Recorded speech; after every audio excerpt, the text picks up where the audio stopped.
están? Muy bienvenidos a este espacio de entrevistas en CNN Chile. Hemos hablado de mujeres, de feminismo en estos días, donde claramente las convocatorias se han repetido en nuestro país y en el mundo. Y vamos a hablar con una activista del feminismo. Ya vemos ahí en pantalla Victoria Sendón.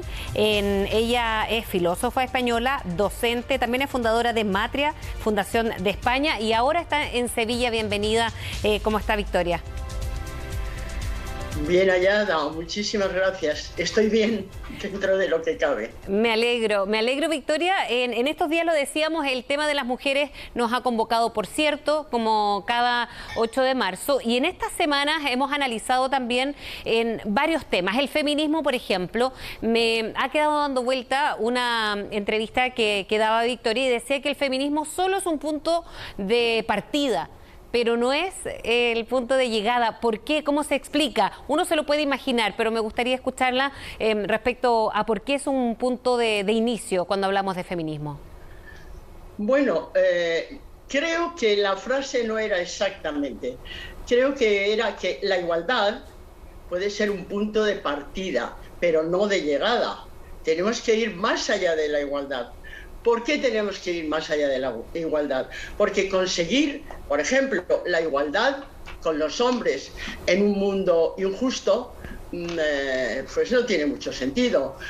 Conseguir la igualdad sin cuestionar el sistema, pues es muy limitado. Por supuesto que hay que superar las desigualdades, eso sí que es un punto de partida ineludible, pero el punto de llegada yo creo que tiene que ser mucho más ambicioso, y luego, claro, el feminismo también podría ser un punto de partida hacia un panorama, un horizonte más amplio, que sería un humanismo incluyendo el feminismo, lo cual nunca ha sido, porque ha habido muchos tipos de de humanismos, pero no han incluido nunca a las mujeres. Y eso tiene que ver, por ejemplo, con el tema de cuestionarse, de cuestionar el sistema, de cuestionar que las cosas no han sido parejas, que no ha habido igualdad, para caminar buscando esta finalidad de la igualdad, ¿o no? Sí, bueno, yo creo que el caminar parejos, es decir, sin desequilibrios, sin desigualdades, es fundamental, pero mucho más fundamental es hacia dónde caminamos, porque igual nos vamos al precipicio. O sea, que hay que poner muy bien el rumbo, la proa, como dicen los marinos, hay que poner muy bien la proa de hacia dónde caminamos, porque claro, el ir juntos, todos juntitos por el mismo camino, sin saber a dónde vamos, me recuerda a los niños que caían en la picadora de carne en la película El Muro. Entonces hay que saber hacia dónde vamos, entonces podremos ir juntos o no. Pero no basta la paridad, no basta la igualdad. Hay que tener la hoja de ruta, la proa, hacia dónde vamos. Es que estamos ahora mismo en una sociedad en donde, la ética o muchos tipos de ética están en cuestión, pero solo se propone como superación de todo la igualdad. Y eso no es superación de todo, eso es un requisito, pero hay que ir muchísimo más allá, hay que cuestionar realmente. Es que la igualdad en un sistema desigual es absurdo, porque claro, esa es la igualdad que yo llamo horizontal, es decir, las mujeres de una clase, de una profesión, de un determinado mundo, nos proponemos ser iguales a los hombres. Bien, a los hombres de nuestro estatus, de nuestro país, de nuestra profesión, de nuestra clase. Pero ¿qué pasa con la igualdad en vertical? La igualdad respecto también a otras mujeres. Eso nunca lo planteamos. La igualdad con los hombres. ¿Y qué pasa con la igualdad con otras mujeres? Pues bueno, eso queda ahí un poco. Entonces, claro, la igualdad es un término relativo que está sirviendo mucho como comodín de otras muchas cosas, es una especie de mantra. Entonces, cuando hablamos de feminismo y de igualdad, parece que estamos hablando de lo mismo. Y no estamos hablando de lo mismo, ni muchísimo menos. Pasa lo mismo con el término del género. Es otro término ambiguo, y que se está utilizando, como decimos en España, y a lo mejor ahí también, que sirve lo mismo para un roto que para un descosido. Y no puede ser, hay que aquilatar muy bien los términos, porque lo que no se nombra no existe. Y lo que se nombra equívocamente existe de un modo equívoco también. ¿Cómo, Victoria, has visto estas manifestaciones, movilizaciones del último 8 de marzo, por ejemplo, en distintas partes del mundo? Lo pregunto porque venimos de 2 años de pandemia donde la realidad de distintas naciones seguramente es dispar, pero retrocedimos en muchísimos puntos. Desempleo, hablando un poco en Chile, pero en el mundo las mujeres son las que se postergan en general. Las mujeres sufren más violencia en época de encierro. ¿Cuánto se movilizó respecto a estos 2 últimos años? ¿Cuántos puntos estamos dando o visibilizando después de estos 2 años que llevamos en un contexto donde seguramente hemos retrocedido en varias partes del mundo?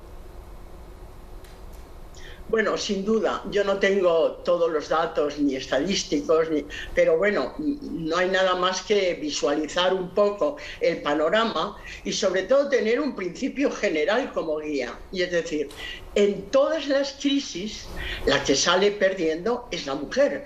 Lo estamos viendo ahora, por ejemplo, también en la crisis de la guerra de Ucrania con Rusia o de Rusia con Ucrania. Es terrible ver también, claro, es terrible ver a los hombres en la guerra con un fusil disparando, ¿no?, a sus hermanos, en definitiva.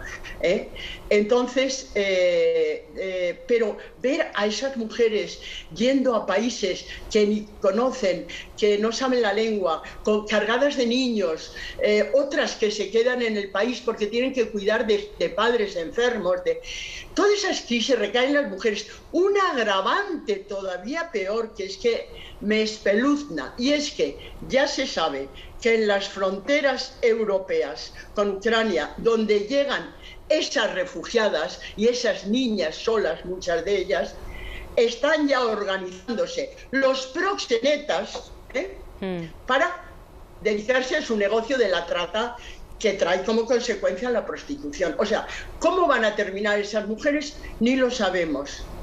Pasa igual aquí en España, en la frontera sur, la gente que viene de África. Los hombres, horrible, lo pasan todos fatal, les roban, les pegan, de todo. Pero a las mujeres, además, pues a muchas las embarazan y desde luego las violan, a todas.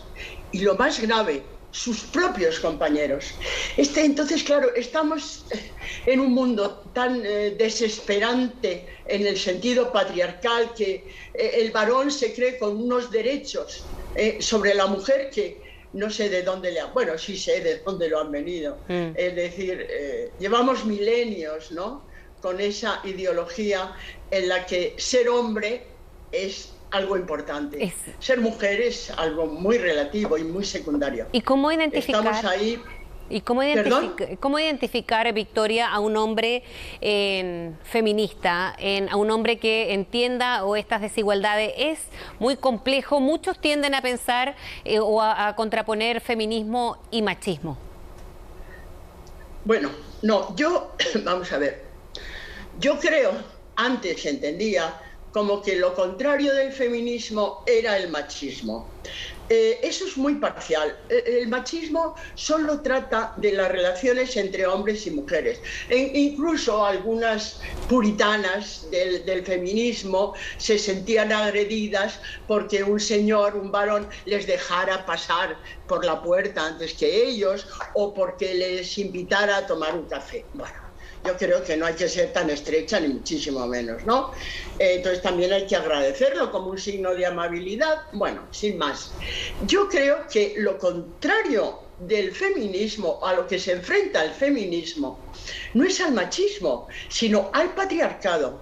Y el patriarcado es como, yo siempre digo en mi última obra, sobre todo lo trato como un fractal. Un fractal es una estructura que se repite, se repite, se repite. ¿Pero en qué se repite? En todos los campos. Es decir, es como un esquema, un modelo que se repite en la política, en la economía, en la cultura, digamos, me da igual, en la educación, hasta en el deporte. Entonces, ese fractal se repite en todos los dominios. Por lo tanto, el feminismo no tiene que combatir solo el machismo. El machismo es un síntoma, sino el feminismo tiene que combatir fundamentalmente esa estructura patriarcal que nos afecta a todas y a todos, y que está, ya digo, en la política, en la cultura, en la economía, en todo. Entonces, claro, el machismo es... Y los hombres muchas veces se sienten perdidos. Yo creo que se distingue inmediatamente lo que es un hombre feminista, que para mí es simplemente un hombre cabal, y un hombre sensato, y un hombre con la cabeza bien puesta y con la ética en su sitio. Enseguida distinguimos quién es un hombre que está, digamos, que considera como una igual a las mujeres. Así. Se nota a la legua. Exacto. Y así debemos identificarlo también. Victoria Ascendón, muchísimas gracias por haber estado con nosotros en CNN Chile en esta oportunidad. Mandamos un abrazo a la distancia. Igualmente, muchísimas gracias, que vaya bien. Gracias, Victoria. Ahí estaba nuestra entrevistada de hoy, nuestra invitada desde Sevilla a propósito de este 8M. Va a estar en www.culturaconecta.cl, Victoria, entregando talleres que, por cierto, van a ser tan interesantes como la conversación que acabamos de tener con ella. Les agradecemos por habernos acompañado y lo dejamos invitado a que sigan CNN.